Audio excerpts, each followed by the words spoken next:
Rabbi shrah li sadri wa yassir li amri wahlul 'uqdatam min lisani yafqahu qawli, amma ba'd.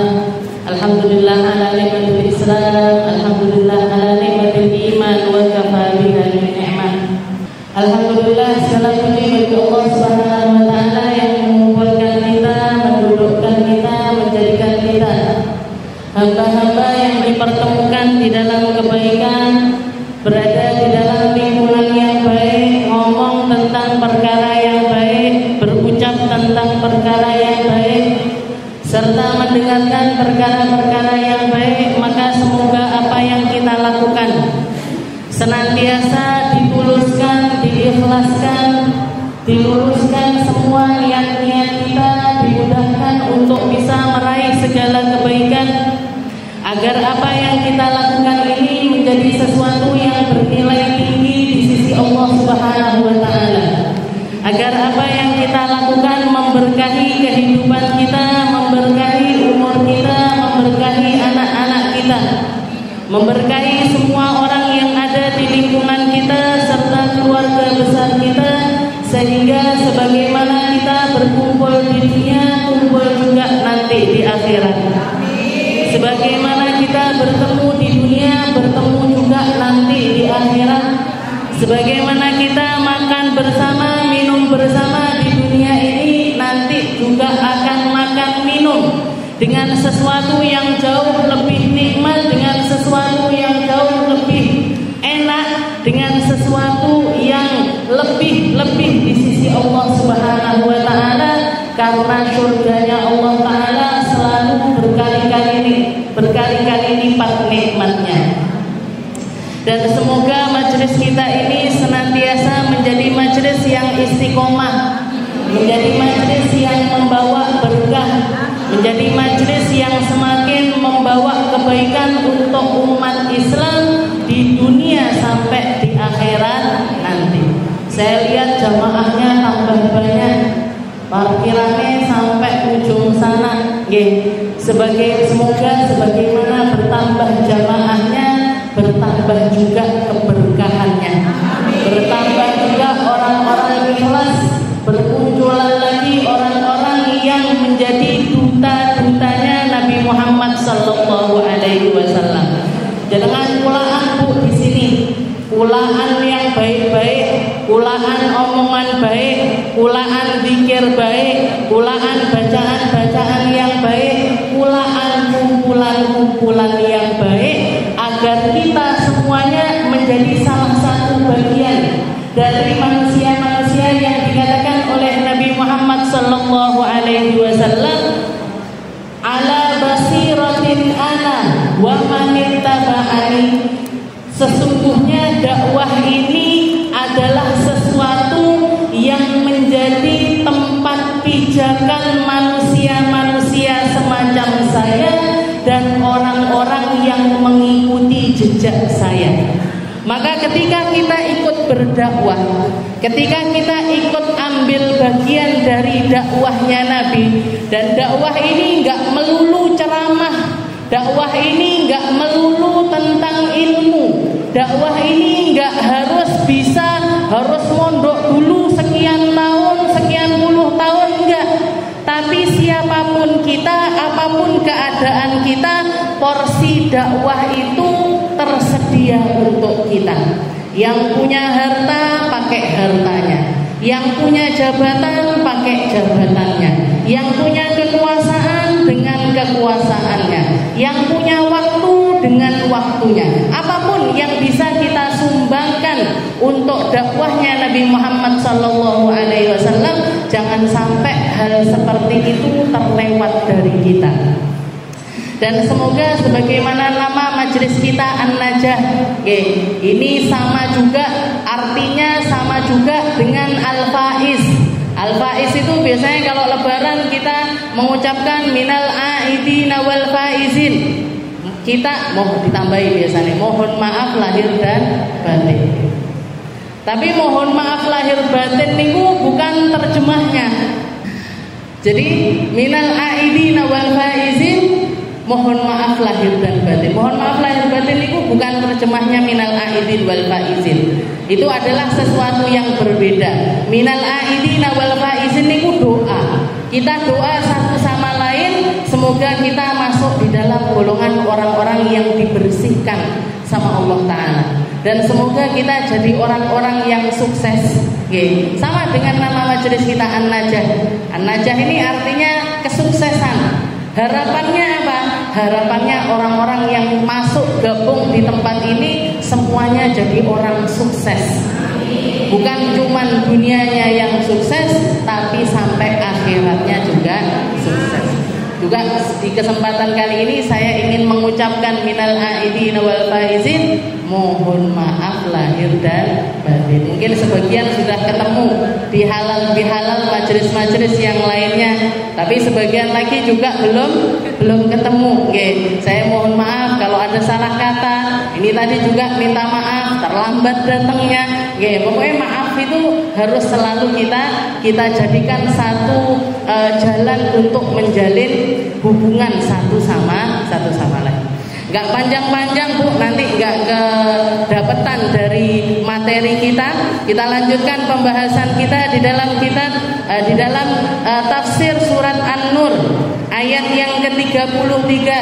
Qala Allah Ta'ala fi kitabihil aziz wal yasta'fifil ladzina la yajiduna nikahan hatta yughniyahumullahu min fadli walladzina yabtaghuna alkitaba mimma malakat aymanukum fakatibuhum in alimtum fihim khairan. Dikatakan di dalam ayat ini, ayatnya cukup panjang. Oke. Di ayat yang ke-33 ini ayatnya cukup panjang. Kemarin beberapa waktu yang lalu sebelum libur Ramadan kita sudah bahas sebagian dari ayat 33. Ini adalah lanjutannya. Di awal ayat Allah Ta'ala mengingatkan wal yasta'fifil ladzina la yajiduna nikahan hatta yughniyahumullahu min fadli. Allah Ta'ala mengatakan sungguh bagi orang-orang yang tidak mendapatkan pasangan, mereka-mereka yang belum mendapatkan pasangan, maka hendaknya selalu menjaga dirinya, selalu menjaga kehormatannya sampai dimampukan oleh Allah Ta'ala, sampai sambil nunggu datangnya waktu pernikahan, hendaknya mereka menjadi orang-orang yang ifah, menjadi orang-orang yang menjaga diri. Ini yang perlu kita wanti-wantikan. Kalau jenengan sudah punya anak-anak remaja, sudah punya anak-anak yang menginjak usia pernikahan, maka harus sering-sering kita ingatkan, harus sering-sering kita wanti-wanti kepada mereka, jangan sampai terjerumus ke dalam kehinaan. Kehinaan apa? Kehinaan perzinahan. Kehinaan memiliki hubungan-hubungan yang tidak halal. Kehinaan melakukan perkara-perkara yang diharamkan oleh Allah Subhanahu wa Ta'ala. Mau itu mereka melakukannya dengan orang lain ataupun dengan dirinya sendiri, semuanya sama-sama adalah perkara yang diharamkan oleh Allah Subhanahu wa Ta'ala. Apa? Yang gak pakai pasangan seperti apa? Mohon maaf, orang sesuatu yang kita kenal dengan yang namanya masturbasi ataupun onani. Semuanya adalah perkara yang diharamkan oleh Allah. Jadi satu-satunya jalan yang diperbolehkan oleh Allah, dihalalkan oleh Allah untuk melampiaskan nafsu biologis adalah dengan pernikahan. Adalah dengan pernikahan. Gak ada jalan lain, Bu. Wes pacaran dhisik ae ndak oleh. Wes tunangan aja, tapi nanti nikahnya 5 tahun ke depan. Niki fitnahnya tambah gede. Fitnahnya lebih besar. Diikat dulu aja. Setelah diikat, boncengan berdua, tulan berdua, liburan berdua. Alhamdulillah, kita nggak ngerti. Katanya Nabi Muhammad, perempuan sama laki-laki kalau sudah duduk berduaan, yang ketiga nopo Bu? Setan. Yang ketiga itu pasti setan. Kalau sudah setan yang ikut nimbrung di dalam kumpulan tersebut, kira-kira yang dilakukan kebaikan atau keburukan? Keburukan. Jadi ini proses atau istilahnya usia-usia ini adalah usia-usia rawan. Makanya jenengan kalau punya anak remaja, punya anak sudah menjelang istilahnya apalagi sudah masuk usia dewasa, ini kudu istilahnya harus, kalaupun misalkan mereka belum menikah, harus diwanti-wanti jangan sampai melakukan perkara-perkara yang haram. Gimana cara nahannya Ustazah? Ajarannya Nabi Muhammad SAW adalah dengan cara memperbanyak puasa. Katanya Nabi, fa inna lisawm lahu wajah, karena di dalam puasa itu ada penekanan. Penekanan ini apa? Penekanan emosi, penekanan hasrat, penekanan nafsu dan lain sebagainya ditekan dengan adanya puasa. Tapi anak saya kalau disuruh puasa angel Ustazah, jenengane melo opo so jenengan ngongkon tok anaknya tok yang disuruh puasa ndak dicontohkan oleh kita, ya nggak akan bisa. Istilahnya mereka nggak akan lisanul hal afsah min lisanil maqal. Katanya para ulama, praktek itu istilahnya dakwah dengan praktek itu jauh lebih fasih dibandingkan dengan cara omongan. Ayo nak sholat, disuruh sholat, anaknya ayo ke masjid dan budal, ibunya delok TV, ibunya scroll HP, ya ndak ngefek. Caranya gimana kalau pengen anak-anak kita jadi ahli salat? Ayo nak berangkat ke masjid sama ibu, ayo nak berangkat ke masjid sama bapak, ayo tak boncengin kita sama-sama bareng-bareng berangkat ke musola terdekat. Ini lebih fasih dibandingkan kalau kita pakai omongan. Puasa pun gitu. Ayo tak temenin puasa. Setiap Senin Kemis kita puasa ya. Nanti Ayyamul Bid juga puasa. Nanti puasa Syawal, nanti puasa ini bareng-bareng sak rumah kalau bisa. Kalau enggak pun ya salah satu dari orang tuanya, misalkan bapaknya kerja terlalu lemes kalau dipakai untuk puasa ibunya. Nah, ayo nak tak temenin puasa. Karena kamu kan masih jomblo, kamu kan belum punya pasangan. Katanya Nabi Muhammad, kalau pengen tetap terhormat adalah cara menekan hawa nafsu itu adalah dengan cara memperbanyak puasa.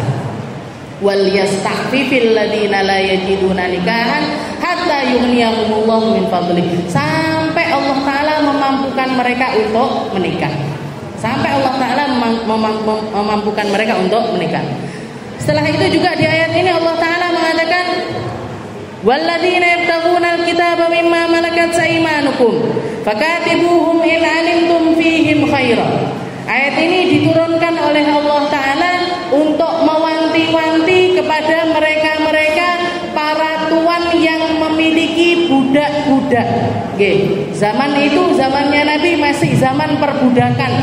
Sebagian golongan manusia diperjualbelikan, sebagian golongan manusia dianggap sebagai punya derajat lebih rendah dibandingkan manusia yang lainnya. Bahkan sampai di dalam keilmuan fikih ada perdebatan. Budak ini, mereka ini identik kemana? Lebih kemana arahnya? Lebih ke manusia apa lebih ke barang? Dan para ulama sepakat para budak ini lebih identik kepada barang ketimbang sebagai manusia. Zaman itu. Makanya Nabi Muhammad banyak diantara motivasinya kepada para sahabat, kalau melanggar ini, ayo merdekakan budak. Kalau melanggar ini, ayo merdekakan budak. Masih juga dicontohkan sama Rasulullah SAW ketika Nabi Muhammad mengalahkan satu peperangan di perang Khaybar. Waktu itu seluruh keluarga kerajaan Yahudi yang ada di tempat tersebut langsung berubah statusnya dari bangsawan langsung menjadi seorang budak semuanya, menjadi budak. Maka secara spontan Nabi Muhammad SAW meminang seorang perempuan, anak dari raja tersebut yang bernama Sofiyah, diperistri oleh Rasulullah SAW. Yang pada akhirnya nopo efeknya apa? Setelah Nabi Muhammad memperistri Sayyidah Sofiyah, orang-orang yang punya budak dari keluarganya Sayyidah Sofiyah sungkan sama Nabi. Yo, iki pamane Sayyidah Sofiyah masak jadi budak saya. Ini ponaannya Sayyidah Sofiyah masak jadi budak saya. Ini dulure Sayyidah Sofiyah masak jadi budak saya. Tanpa diperintah oleh Nabi, semua orang yang dapat jatah budak dari keluarganya Sayyidah Sofiyah semuanya memerdekakan. Makanya Sayyidah Sofiyah sampai dijuluki Abrokun Nisa fi Khaybar.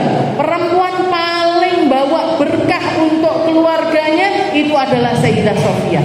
Karena berkat pernikahannya beliau, ribuan orang dimerdekakan oleh umat Islam tanpa perintah dari Nabi Muhammad SAW. Nabi Muhammad nggak merintah. Budak ini dibagikan karena memang jatahnya mereka. Yang ngalahkan ini dikasih sekian budak, yang ngalahkan ini dikasih sekian budak, yang berjasa di tempat ini dikasih sekian budak. Tidak diperintah, itu jatahnya mereka. Tapi triknya Nabi, caranya Nabi, siasahnya Nabi, beliau nyari perempuan paling berpengaruh di antara mereka. Dipilihlah Sayyidah Sofiyah yang akhirnya para sahabat memerdekakan sekian ribu orang dari keluarganya Sayyidah Sofiyah. Itu caranya Rasulullah SAW. Jadi zaman itu zaman seperti itu, Bu. Di sini dan Nabi Muhammad sering sekali memotivasi para sahabat untuk memerdekakan budak, yang sampai efeknya kita rasakan di zaman sekarang ini. Perbudakan sudah terhapuskan. Gak ada lagi manusia berstatus di bawah manusia yang lain, itu gak ada. Semuanya setara. Semuanya setara.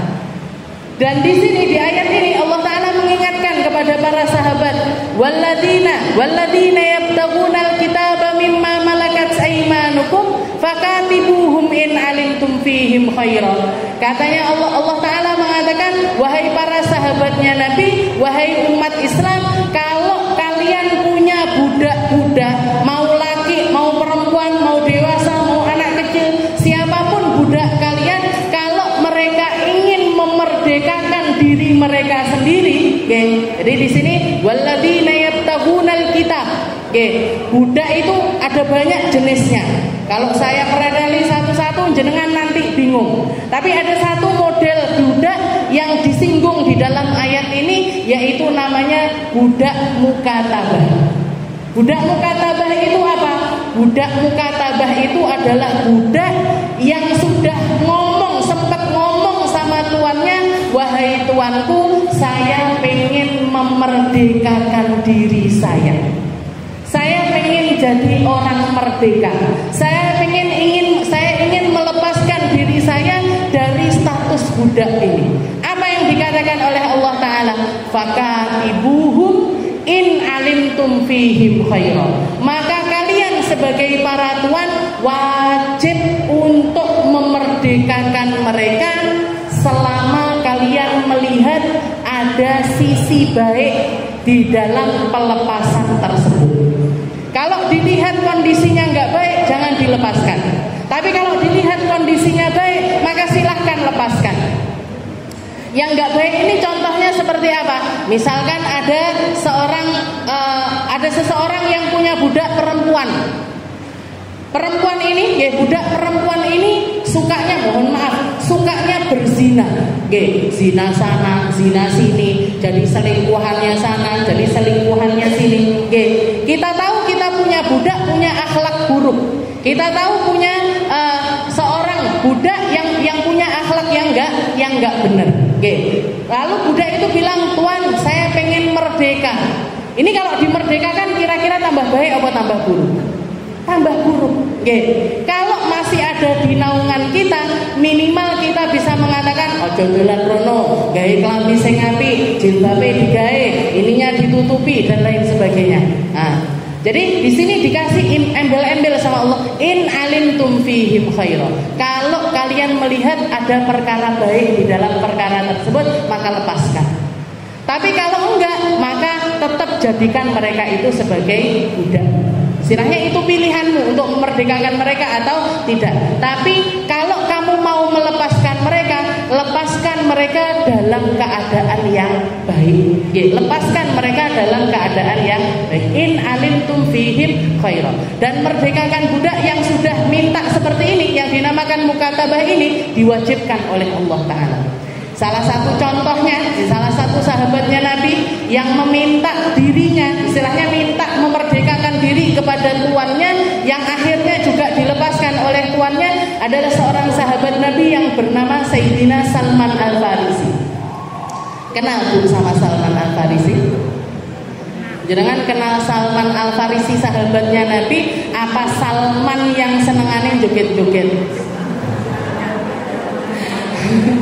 Jadi Salman ini, Sayyidina Salman Al-Farisi ini, dulunya beliau adalah putra dari keluarga Majusi. Ketika keluar dari rumahnya ketemu sama pendeta, akhirnya masuk ke dalam agama Nasrani. Setelah masuk ke agama Nasrani, diusir sama keluarganya, akhirnya beliau pindah dari satu negara ke negara yang lainnya, berada di bawah naungannya pendeta-pendeta di tempat tersebut, sampai akhirnya ketemu sama Rasulullah Sallallahu Alaihi Wasallam. Masuk ke negeri Madinah, tapi statusnya sebagai budak, punyanya orang Yahudi. Punyanya orang Yahudi. Dan dikatakan Sayyidina Salman ini sudah banyak baca Injil. Salah satu hal yang paling identik di dalam Injil adalah kisah tentang Nabi yang terakhir.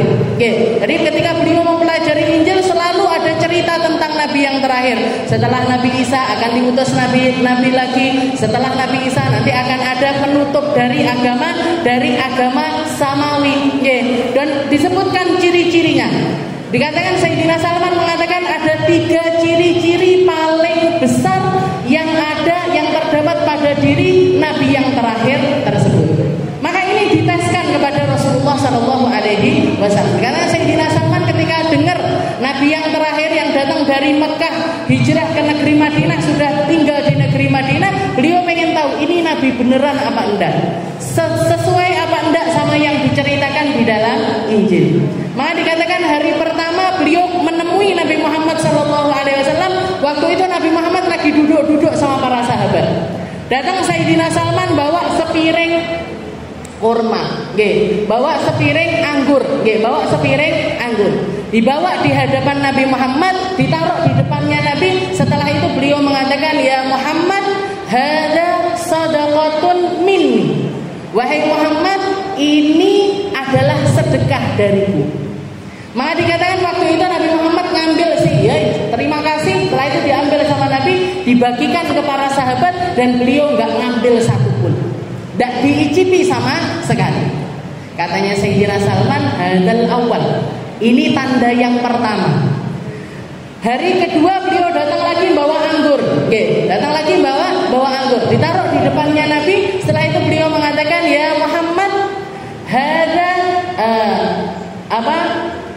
ini infak dariku. Ini adalah hada hadiyatan minni, ini hadiah dariku. Maka ketika yang didatangkan hadiah, Nabi Muhammad ngambil satu, setelah itu dibagikan kepada para sahabat. Jadi ngambil satu dimakan, yang lainnya dibagikan kepada para sahabat. Katanya Sayyidina Salman, hada burhanan, ini adalah tanda bukti yang kedua. Hari ketiga beliau datang lagi, melipir di kanannya Nabi, setelah itu duduk di kirinya Nabi, muter lagi ke sini, terus muter-muter di antara Rasulullah Shallallahu Alaihi Wasallam. Nabi Muhammad ketika melihat Sayyidina Salman seperti itu, beliau buka kancing bajunya, dilepaskan bajunya. Setelah itu beliau mengatakan, ya Salman, hada matulil, ini yang kamu inginkan, bukan? Jadi ternyata apa? 3 tanda yang ada di dalam Injil tersebut. Dikatakan Nabi yang terakhir itu tanda pertamanya, beliau enggak makan harta sedekah. Yang pertama Nabi Muhammad enggak makan. Tanda kedua apa? Tanda kedua Nabi yang terakhir itu makan hadiah. Jadi kalau disedekahi enggak mau, tapi kalau dihadiahi beliau terima. Dan tanda yang ketiga, baina katifaihi khatamun nubuwah. Di antara 2 pundaknya Nabi ini ada stempel kenabian. Yang itu dilepaskan sama Nabi, diperlihatkan kepada Sayyidina Salman. Maka waktu itu juga dikatakan Sayyidina Salman meluk pundaknya Rasulullah SAW sambil nangis dan beliau mengikrarkan asyhadu an la ilaha illallah wa annaka rasulullah. Saya bersaksi tidak ada Tuhan selain Allah dan engkau adalah utusan Allah. Dikatakan gak lama setelah itu dekat Nabi Muhammad, Sayyidina Salman hadir di setiap majelisnya Nabi, tapi statusnya tetap jadi budaknya orang Yahudi. Jadi budaknya orang Yahudi. Beliau sharing sama Nabi, ya Rasul, saya pengen memerdekakan diri saya, biar saya ini tidak ada di bawah kakinya orang Yahudi. Maka Nabi Muhammad mengatakan fakatibuhu, kalau gitu minta dia untuk bikin perjanjian pemerdekaan diri. Suruh apa yang dia syaratkan untuk dirimu, nanti kita pikirkan cara untuk melepaskan diri. Jadi dulu Bu, kalau orang budak pengen merdekakan dirinya yang namanya budak mukatabah ini, mereka bayar kepada tuannya berapapun yang keluar dari lisan tuannya. Jadi misalkan ada seorang budak, misalkan saya punya budak itu bilang, "Ustazah, saya pengen merdeka." Ya sudah, kalau kamu pengen merdeka bayar saya 100 juta. Nah, nanti kalau dia sudah melunasi 100 juta merdeka. Kasih saya 2 mobil. Nah, nanti kalau kasih 2 mobil merdeka. Seperti itu. Itu syarat apa yang diberikan kepada tuannya untuk memerdekakan dirinya. Masalahnya yang jadi tuannya Salman Al-Farisi ini bukan orang Islam tapi orang Yahudi. Maka dikatakan ketika Sayyidina Salman mengutarakan keinginannya untuk memerdekakan diri, maka tuannya ini ya orang Yahudi ya. Jadi triknya itu banyak. Dia nggak pengen ngelepasin Sayyidina Salman. Eman-eman dua budak pinter, dua budak kuat, dua budak bisa disuruh-suruh dan lain sebagainya, eman-eman. Maka tuannya ini ngasih syarat yang nggak masuk akal. Tuannya Sayyidina Salman ini bilang, "Wahai Salman, kalau kamu pengen merdeka, ini saya punya ladang, saya punya ladang sekian hektar, tanami 100 pohon kurma, tahun ini harus sudah dipanen." Jadi satu ladang niku disuruh nanam pohon kurma yang ditanam tahun itu dan harus sudah dipanen tahun itu juga. Kalau istilahnya kalau nggak 1 tahun dipanen, kamu nggak tak merdekakan. Mumet napa mboten? Mumet. Piye carane? Wong napa pohon kurma itu kalau kita istilahnya yang ngerti tanaman-tanaman itu mirip seperti durian. Jadi kalau ditanam nanti nunggu besarnya itu sekian tahun. Mungkin bisa sampai 10 tahun sampai 15 tahun itu baru besarnya. Setelah besar sudah dewasa baru nanti keluar buah-buahnya. Baru setelah itu nanti 1 tahun sekali bisa dipanen. Jadi proses untuk jadi dewasa itu membutuhkan waktu bertahun-tahun. Maka katanya Sayyidina Salman di sini nggak niat merdekakan saya ini, tuan saya, nggak punya niatan untuk memerdekakan diri saya. Maka dikatakan curhat sama Rasulullah SAW, "Ya Rasul, saya disuruh gini. Diceritakan disuruh nanam pohon kurma di ladangnya orang Yahudi tersebut. Tahun ini ditanam, tahun ini juga harus sudah dipanen." Maka Rasulullah mengatakan, "Ya sudah, beliau kamu tunasnya 100 kurma. Beli kamu 100 tunasnya pohon kurma. Nanti kita datang ke ladang tersebut, jangan ada yang ikut nanam, cuman saya yang boleh nanam pohon itu 1 per 1. Cuman saya yang boleh nanam pohon ini 1 per 1. Maka besoknya datang ke ladang tersebut, Rasulullah nanam, gali tanah sendiri, nanam sendiri, diuruk sendiri, dikasih pupuk dan lain sebagainya sendirian. Sampai 100 pohon. Dikatakan waktu itu Sayyidina Umar kesian. Rasulullah nanam dewe, keringetan dewe, panas-panas sendiri. Maka beliau istilahnya nyuri 1 tunas, beliau tanam, niatnya itu buat ngewangi ngenteng-ngentengnya Rasulullah SAW. Akhirnya dikatakan Sayyidina Umar nanam, jadi dari 100 pohon tersebut 1 yang ditanam oleh Sayyidina Umar. Maka dikatakan besoknya pohon biji kurma yang ditanam hari tersebut besoknya semuanya sudah bertunas 1 meter kecuali 1. Jadi 99 wis tukul, siji tok ndak tukul. Katanya Nabi, ini mesti ya nek sing ngiseng ini. Ini mesti ada yang nanam bukan saya ini. Siapa ini? Katanya Sayyidina Umar, anak ya Rasul, saya yang nanam ya Rasul. Damel ngenteng-ngentengin jenengan tiba-tiba malah ora tukul. Maka dikatakan waktu itu si pohon ini tadi dicabut sama Nabi. Jadi bijinya itu dicabut lagi sama Nabi, dikeluarkan sama Nabi, ditanam kembali wayan fil hal. Dan tumbuh seketika itu juga setara dengan yang lainnya. Jadi ini mukjizatnya Rasulullah Sallallahu Alaihi Wasallam. Dan dikatakan belum sampai 1 tahun, hanya butuh waktu 6 bulan dan semua pohon-pohon tersebut sudah bisa dipanen. Jadi waktunya nggak sampai 1 tahun, tapi 6 bulan pohon-pohon tersebut sudah bisa dipanen. Yang akhirnya si budak Yahudi, si tuan Yahudi tersebut dengan terpaksa harus memerdekakan Sayyidina Salman Al-Farisi. Dan pohon buah dari pohon yang ditanam dengan tangannya Nabi Muhammad ini dikembangkan sama orang-orang Madinah, dijadikan diambil tunasnya, ditanam di ladang yang lainnya, diambil tunasnya, ditanam di ladang yang lainnya, sampai sekarang ini yang bisa buahnya yang bisa kita nikmati dengan nama kurma ajwa.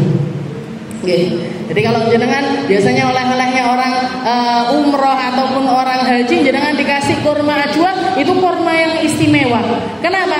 Karena datang dari buah pohon kurma yang asal muasalnya atau pertama kalinya ditanam langsung dengan tangan mulia Nabi Muhammad Sallallahu Alaihi Wasallam. Jadi ojo ditolak Bu, kalau dikasih kurma ajwa wis wareg. Atau kalau ngomongnya kurmane kok cilik-cilik ora legi, niku memang bukan kurma buat legi-leginan, niku kurma obat, niku kurma barokah, niku kurma yang datang dari tangan mulianya Nabi kita Nabi Muhammad Sallallahu Alaihi Wasallam. Jadi seperti itu gambarannya budak mukatabah. Di sini Allah Taala mengatakan fakatibuhum in alimtum fihim khairan alladzina yabtaghuna alkitaba mimma malakat aymanukum fakatibuhum in alimtum fihim khairan. Jadi kalau misalkan kalian itu punya budak dan budak ini pengen merdeka, merdekakan mereka kalau kamu melihat kebaikan yang ada pada diri mereka. Ini mungkin zamannya sudah bukan perbudakan, tapi sir dari ayat ini masih ada masih bisa kita amalkan, masih ada hal-hal yang perlu untuk kita amalkan dari ayat-ayat yang semacam ini. Karena wasiatnya Nabi tentang hal semacam ini sangat banyak sekali. Seperti apa?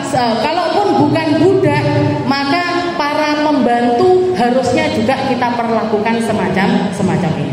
Bukan cuma pembantu sebenarnya. Banyak orang punya rewang, rewang entah itu jadi pembantu, tukang setrika, tukang kebun, sopir, karyawan dan lain sebagainya. Orang-orang yang bekerja sama jenengan, itu ada banyak akhlak-akhlaknya Nabi Muhammad yang harus kita praktekkan kepada mereka.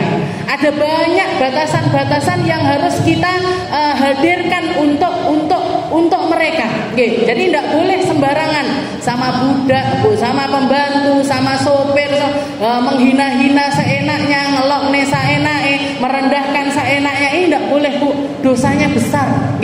Dosanya besar. Rasulullah Shallallahu Alaihi Wasallam mengajarkan kepada kita untuk berakhlak kepada mereka itu dengan akhlak yang mulia. Dan ini setara, istilahnya mau itu mereka rewang di rumah ataupun di toko ataupun di tempat apapun yang intinya itu bekerja sama jenengan, itu ada banyak akhlak yang harus kita perlakukan untuk mereka. Salah satunya seperti yang dikatakan sama Nabi Muhammad, ikhwanukum haulakum lahum alaihim ta'amuhum wa syarabahum wa kiswatuhum wa alla tukallifuna illa ma yutiquna. 4 perkara paling tidak. Kalau kita punya rewang, kalau kita punya orang-orang yang bekerja sama kita, 4 perkara yang harus kita sangat hati-hati kepada mereka. Katanya Nabi Muhammad, ikhwanukum haulakum, Orang yang kerja sama kalian itu setara saudaramu. Setara seperti saudarimu. Setara dengan orang-orang terdekatmu. Lakum alaihim syarabahum wa ta'amahum. Yang paling harus kalian perhatikan, mereka harus kenyang seperti kalian kenyang. Mereka harus punya minuman seperti kalian minum. Mereka harus punya pakaian yang layak seperti kalian berpakaian layak. Wa alla tutiqunahu illa ma yutiqun. Dan kalian harus memperkerjakan mereka sesuai dengan kemampuannya. Ndak oleh pembantu disuruh standby 24 jam. Pokoknya aku sak wayah-wayah luwe kudu mau masak nih. Pokoknya aku sak wayah-wayah pengen bersih ruangan ini, kamu harus bersih. Jam 1 malam, jam 2 malam dibangunkan, suruh nyapu, suruh ngepel, ini tidak boleh. Dolim. Kalau siang suruh kerja, malam harus istirahat. Kalau malam suruh kerja, berarti siang harus istirahat. Tidak boleh sampai melebihi batas kemampuan mereka. Gak boleh melebihi batas kemampuan mereka. Dan itu harus disesuaikan, Bu. Sesuaikan dengan usianya, sesuai dengan kemampuannya, disesuaikan dengan apa yang mereka mampu. Kalau mereka memang gak mampu, kita harus menahan hal tersebut untuk mereka melakukan. Misalkan pembantunya jenengan gak iso nyopir, jenengan peksa. Pokoknya aku supirono. Akhirnya nabrak. Kayak saya punya pembantu di rumah, yang bantu-bantu di rumah nih bukan tukang parkir, dadak parkir.